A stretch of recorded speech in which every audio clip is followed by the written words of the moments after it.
In this video, we will use a coding agent to build and continuously modify a Python app running live on an Android phone.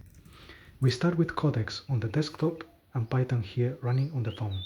Let's ask the agent to create a simple hello button with a hand-drawn pencil style. Codex loads the PythonHere skill and connects to the live app. From there, it can inspect the Kivy application, change it, run new code, and query values from the Python process. Let's make the button square and 4 times smaller. Now turn it into a 3x3 grid. And let's push it further. Turn that grid into a rotating 3D cube.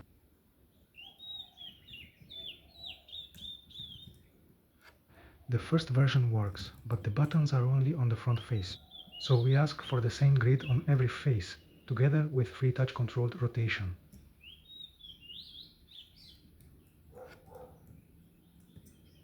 As Codex works, each intermediate version appears directly on the phone.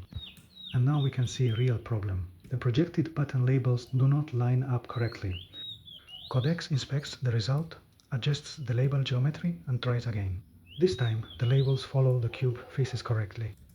By the end, we have clickable buttons on every face and free touch rotation. And we can try the finished app ourselves.